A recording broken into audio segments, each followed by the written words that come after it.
You wake up on stone. That's the first thing before the fear, before the noise, before any of it. You wake up on cold stone in the dark, on a thin pallet in a cell barely wider than your own shoulders. And for one merciful heartbeat, you don't remember where you are. Then you do. There is an iron grill where a door should be. There is the smell of old sweat and lamp oil and sand. Somewhere down the corridor, a man is being sick, and somewhere closer, another man is doing what you can already hear is a set of exercises, grunting over and over in the dark, because he cannot sleep either. You are lying on the floor of a barracks, a very particular kind of barracks, and in a few hours a door is going to open at the far end of a tunnel, and you are going to walk out of that tunnel, up a short ramp onto raked sand, into a wall of sound, thousands upon thousands of people, all of them looking at you, none of them there to help you. The sand, when you step out onto it, is warm from the sun and very, very bright, and it has been raked smooth for a reason you would rather not think about. In your hands is a weapon you barely know how to hold. On your body is armor that covers strange, specific parts of you and leaves other parts terribly bare. And opposite you, across that bright sand, a man you have never met is walking out of another tunnel to do a job, and the job is you. So let me stop you right there, before your heart climbs any further up your throat, and tell you plainly, as kindly as I can, you would not last a week at this.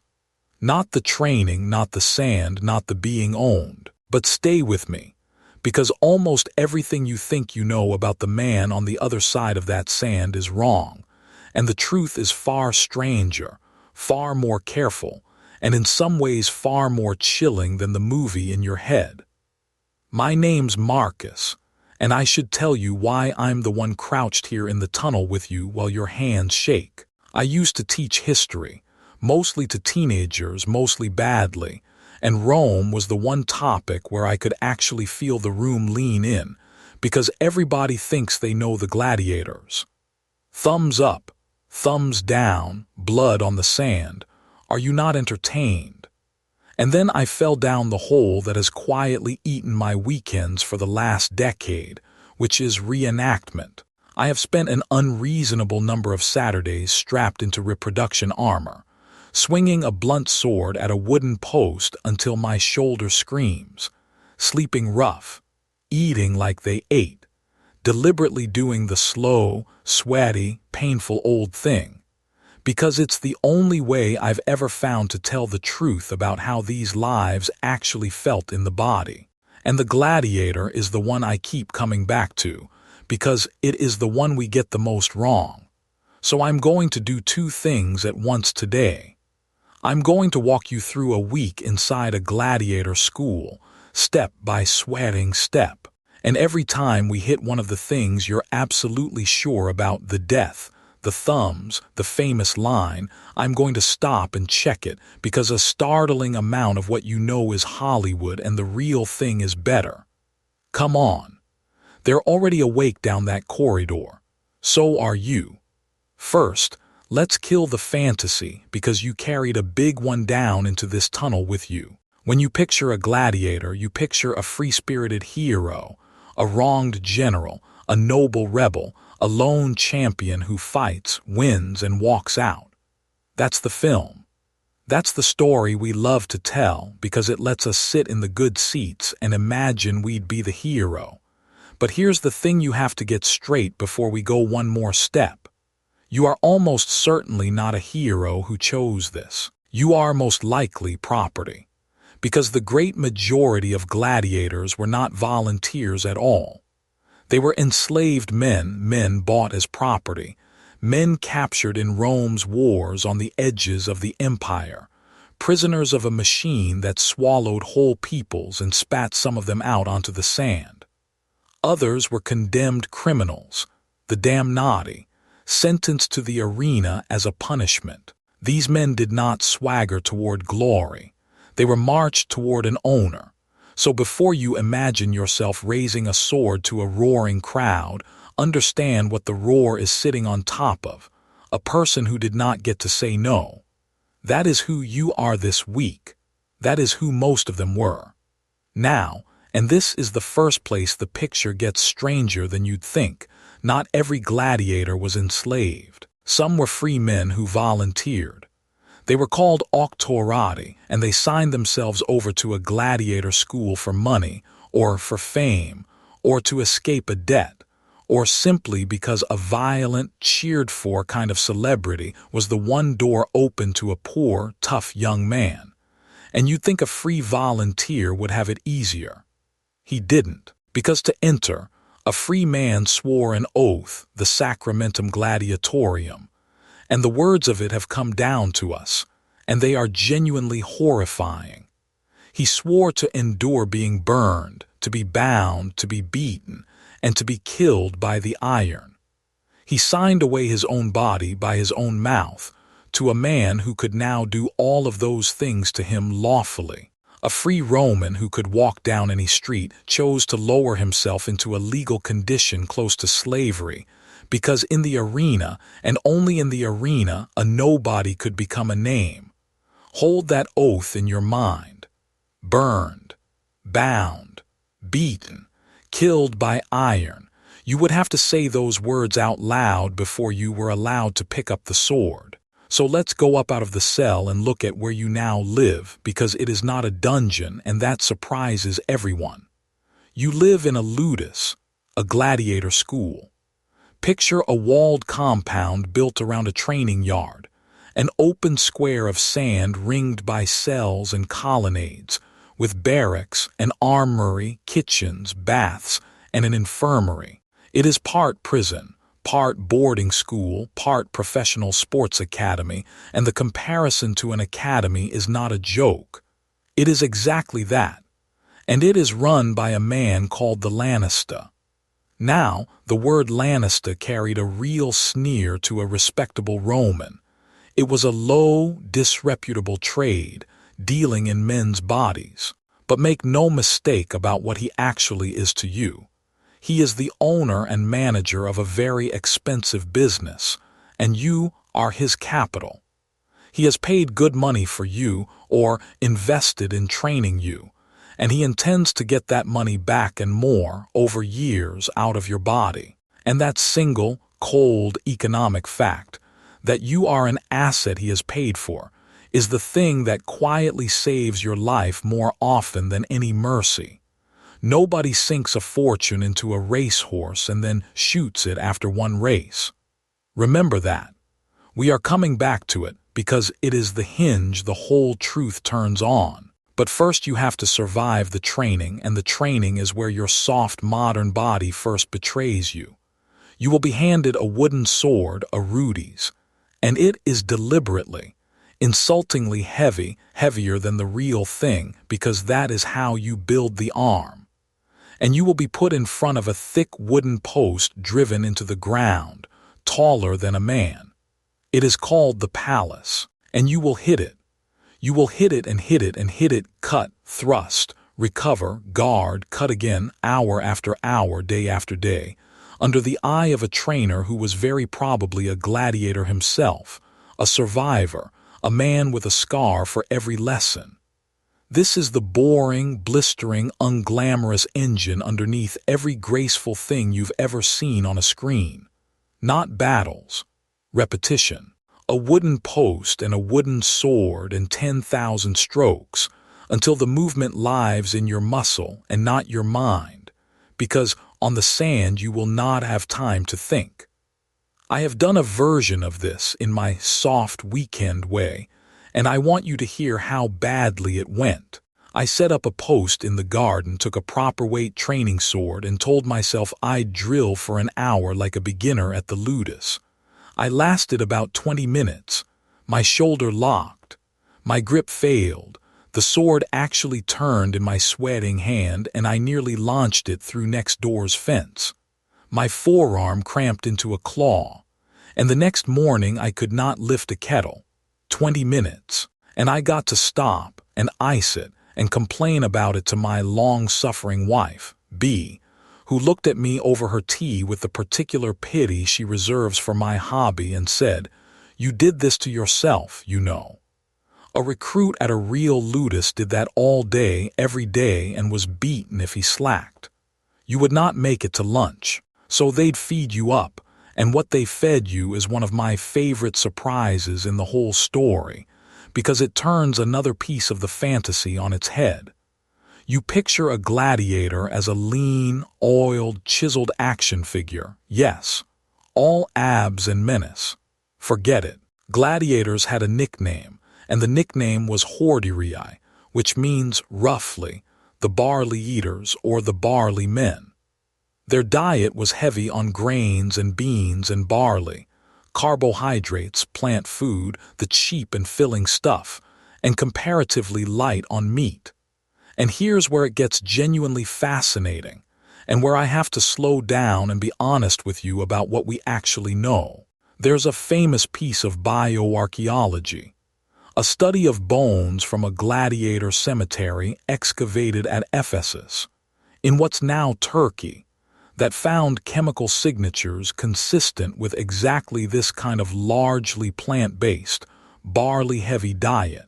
And one striking interpretation that came out of it is that gladiators may have been fed this way deliberately to pack on a layer of fat, a soft protective padding over the muscle, so that a slashing cut would open fat and skin, which bleeds impressively and looks dreadful to a crowd, without so easily reaching the muscle and the vital parts underneath. A built-in layer of armor made of your own body. Now flag firmly up. That deliberate fat layer idea is supported by that Ephesus study, and it's a wonderful, plausible story, but it is debated, not settled fact, and you should hold it as the informed hypothesis it is rather than gospel. What's solid is the barley-eater reputation itself. So no, you would not be the shredded gym hero of the poster. You'd be a thick-set, well-fed, carb-loaded fighter, built for the ugly reality of getting hit, which, again, is stranger and cleverer than the fantasy. And now we get to the part that the movies flatten most of all, and it's the part I most want you to carry out of here, because once you see it, you can't unsee it. Gladiators did not all fight the same way. This was not a mob of identical men with identical swords hacking at each other. It was, if anything, more like a set of chess pieces, a whole system of distinct fighter types, each with its own armor, its own weapon, its own style, its own strengths and glaring weaknesses. And they were deliberately matched against each other for contrast, so that the fight became a puzzle: speed against weight, reach against armor, net against blade. Let me introduce you to a few, because your life this week depends on which one they decide to make you. There's the murmillo, heavily armed, big shield, short sword, a helmet with a high crest, a slow, hard-hitting fighter who fought like a wall of metal. There's the Threeks, the Thracian, smaller shield and a wicked curved blade meant to reach around your guard. There's the Hoplomachus, with his spear and small round shield, fighting at a distance. There's the Provocator, closest to a legionary in kit. And then there's the pairing everyone remembers even if they don't know the names, the Reproduction against the Secutor.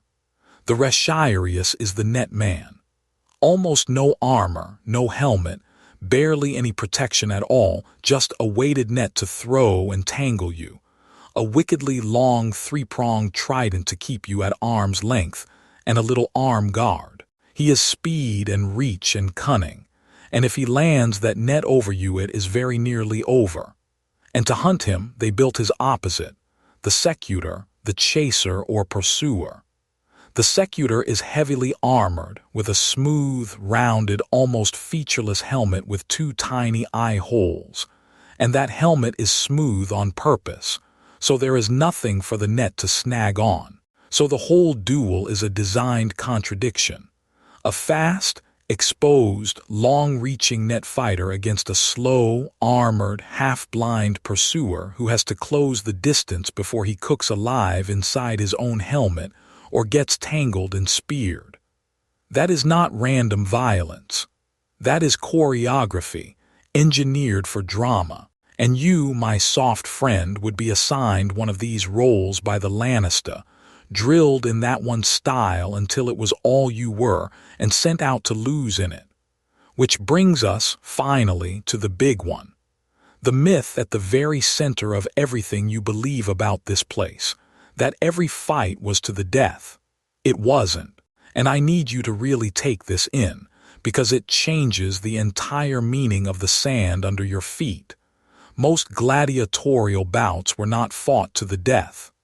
The majority of the time, both fighters walked away alive. And the reason is the cold one I told you to remember. You are expensive. A trained gladiator represents years of feeding, housing, doctoring, and coaching. A serious pile of another man's money, walking around on two legs. The lanista rents you out. Or the man staging the games has to compensate your owner heavily if you're killed. To slaughter skilled fighters wholesale, every single show, would be like a football club taking its star players out back and shooting them after every match. It's economic madness. The system was built, most of the time, to protect its investment. Fights were often stopped when a clear winner emerged. A fighter who was beaten but had shown courage was very frequently spared to heal, to train, and to fight and thrill the crowd another day. Death happened, yes. It was real. It was always the shadow in the room, and over a long career it caught up with a great many of them. But it was the exception in any given bout, not the rule. The arena was closer to a brutal, deadly, high-stakes professional sport than to a nightly execution. And here's the detail that seals it, the one that makes people's jaws actually drop because it is so unglamorous and so human. There was a referee. There was, in fact, usually more than one official on the sand. The senior one is often called the summer Rudies, and they were not decoration. They were trained men, frequently retired gladiators themselves, carrying staffs, and they officiated the fight. They enforced rules. They could pause the action. They could separate the fighters, check an injury, warn a man, restart the bout. This was not a chaotic free-for-all. It was a refereed contest, with conventions and a rhythm, watched over by professionals whose job was to keep it a contest and not a massacre. And when a fighter finally could not go on beaten, disarmed, exhausted, he could appeal. He could raise a finger, signal his surrender, and ask for mercy. This was the missio, the possibility of being released, of being let off, spared, sent back to fight another day. Whether that mercy was granted often came down to the crowd and to the man giving the games, the editor. But the point is the system had a built-in exit that wasn't death. Surrender was a real, recognized, common move, not a coward's fantasy. It was written into the rules of the game. So what about the thumbs? Thumbs up, he lives. Thumbs down, he dies. Everybody knows that one. Everybody's wrong to be so sure of it. Here is the honest truth, and I'd rather give you the honest truth than the tidy lie. The crowd and the editor really did signal a decision about a beaten fighter, and a gesture of the thumb was part of it. The Latin phrase that survives is Palus verso, the turned or pressed thumb. But here's the thing nobody likes to admit. We do not actually know for certain which way the thumb went for life and which for death. The sources are maddeningly vague about the exact motion. Some scholars have argued the whole neat thumbs up good, thumbs down bad scheme we all carry around might even be back to front. That a thumb pressed down or tucked away could have signaled sheathe your sword, spare him, while a thumb thrust out could have meant finish it. The plain fact is that the precise meaning of Palus verso is genuinely disputed among historians, and a great deal of what we picture actually comes not from Rome, but from a famous 19th century painting that fixed the dramatic thumbs down in everyone's imagination forever. So when someone tells you confidently which way the thumb meant death, the accurate answer is, "We're honestly not sure." That's not a cop-out. That's just where the evidence runs out, and I'd rather stand at that edge with you than make something up. And while we're burning down the famous lines, we who are about to die salute you. Mortuary te salutant. You've heard it 100 times as the thing gladiators supposedly chanted up at the emperor before every fight. They almost certainly didn't. That line comes down to us tied to one specific, extraordinary event, a naumatia, a staged mock naval battle, a colossal spectacle fought by condemned men on a real lake under the Emperor Claudius. It's reported that those particular doomed men called it out to him.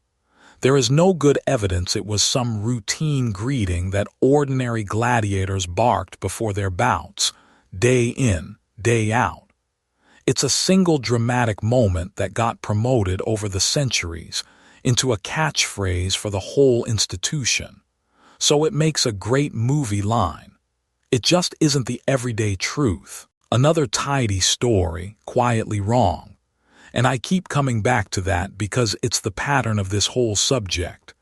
The thing everyone repeats with total confidence is nearly always the thing the evidence is shakiest about. And the real story underneath is quieter, more careful, and far more human than the one on the poster. So let's total up your first day honestly. You woke on cold stone as another man's property. You swore, or were dragged past, an oath about being burned and bound and beaten. You held a sword too heavy for your wrecked shoulder in a style you don't have, and you'll be sent out onto bright raked sand in front of a roaring crowd against a man built specifically to beat the type they've made you. And that's day one. You're already dead. All right, not literally, not on the first day. The system, remember, would rather keep you. But the soft modern person who woke up inside this life this morning, the one used to comfort on demand, safety on demand, a body that has never been drilled to exhaustion or trained to stand still while another man tries to end you, that person is finished. Because what breaks you here isn't only the danger, it's everything wrapped around it. And that same cold logic that keeps you alive in the arena reaches all the way into the infirmary, and it produces one more thing you would never guess. The medical care was good. Genuinely, surprisingly good, better in some ways than what an ordinary poor Roman in the street could hope for. Think about why. You are an investment. A lanista who lets his fighters die of infected wounds and bad breaks is a lanista burning his own money. So the Ludus kept doctors and fed its men a careful, monitored diet and treated their injuries with real skill. And we know this with unusual confidence because of one staggering fact. The greatest physician of the ancient world, Galen, a man whose medical writings shaped European medicine for well over 1,000 years, served as a physician to the gladiators of Pergamon early in his career. He treated their wounds. He studied how bodies work by tending the injuries of fighting men.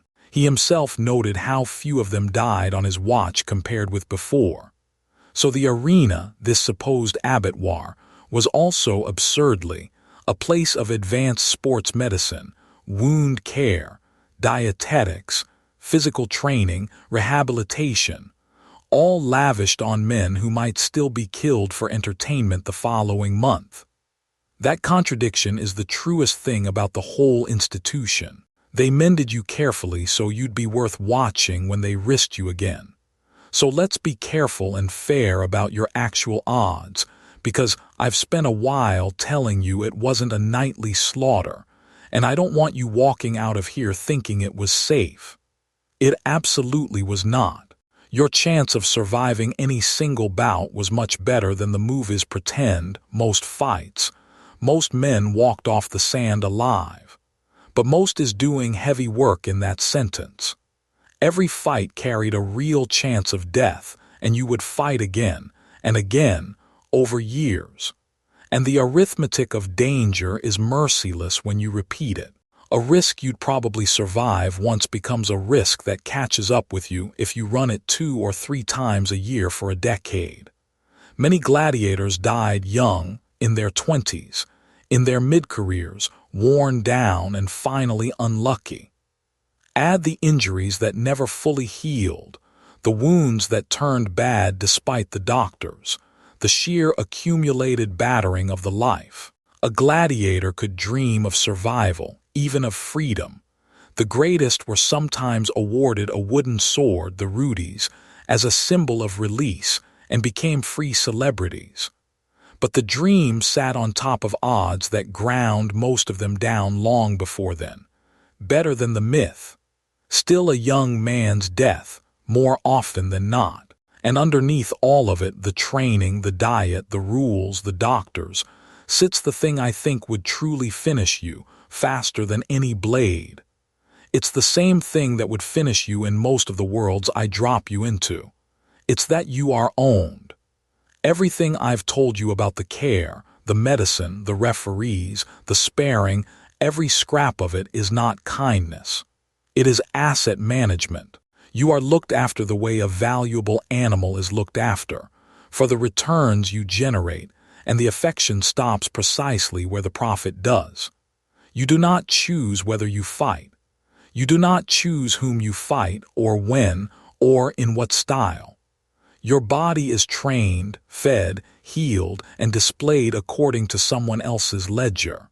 And then, on a day not of your choosing, in front of a crowd that adores you the way a crowd adores a thing, you might be told to kneel and take the blade, and expected to take it well, without flinching, because dying bravely was the last performance they demanded of you. The fear of that, sitting in your gut every single day, from the waking on stone to the walk up the tunnel, that constant, low, animal dread of a death you don't control, that is what would hollow you out. Not the sword, the waiting for it. So let's be honest finally about where you, the actual modern you, would break and how fast. The body goes first. The drilling on the Palus, the weight of the weapons, the sheer physical grammar of fighting in armor that a modern person has never once used. You would be wrecked, cramped, and useless inside a few days, long before anyone let you near a real opponent. Then the diet, the discipline, the beatings for slacking, the total loss of every choice you've ever taken for granted, when you eat, where you sleep, whether you can leave. But the thing that would truly end you isn't a wound.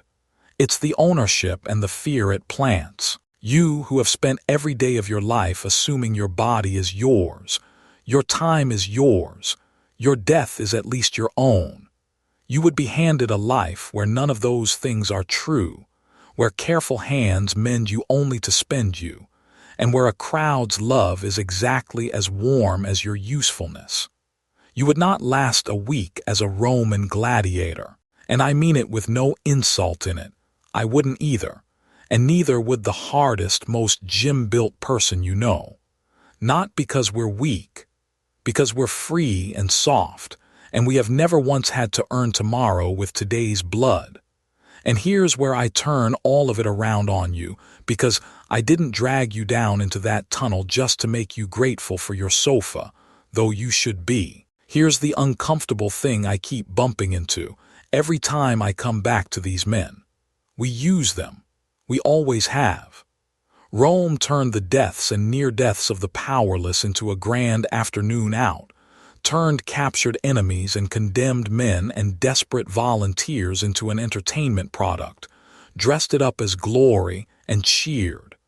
And the uncomfortable part isn't just that Rome did it. It's how instantly we recognize the machine. We still love watching people we'll never meet risk their bodies for our afternoon. We still turn other people's pain into content, into spectacle, into something to have an opinion about from a comfortable seat. The sand is gone. The appetite really isn't. So maybe the useful thing to carry up out of that tunnel isn't "thank God that's over." Maybe it's a harder question, pointed the other way, at you, in your good seat, in your safe century. Who are you watching risk themselves right now for your entertainment, and how much do you let yourself think about the person under the armor? Because the Romans weren't a different species. They were us with the safety rails off. And the man on the sand, the property, the barley-eater with fear in his gut and a smooth helmet over his face, he wasn't a monster and he wasn't a hero. He was just someone who didn't get to choose, being watched by people who did. The least you can do, sitting warm and free and unowned, is not look away from that. So here's my question for you, and I read the comments genuinely, so tell me. Which one do you honestly think would break you first? The training that wrecks your body in days, the total loss of every choice you've got, or the fear of a death someone else decides the timing of? Be honest with yourself. Put it down below. I really want to know. I'm off to keep cheerfully toughening up my nephew Cody, who last week called the phone battery hitting 15% a survival situation. We are going to have a chat about the Palus, and my reenactment mate Phil, the one who once passed out cold in full armor on a mild afternoon and swore it was the helmet's fault, wants us to try fighting Ned against sword next month, which means one of us is getting tangled up and dumped on the grass, and it is statistically always Phil. If crouching in that tunnel with me made you look at your soft, safe, unowned little life a bit differently, and if you want me to drop you into another world where you also, let's be honest, would not last, then subscribe and come back, because I've always got somewhere harder to take you. My name's Marcus. Mind the sand, and go enjoy something ordinary today on purpose. You've no idea how good you've got it.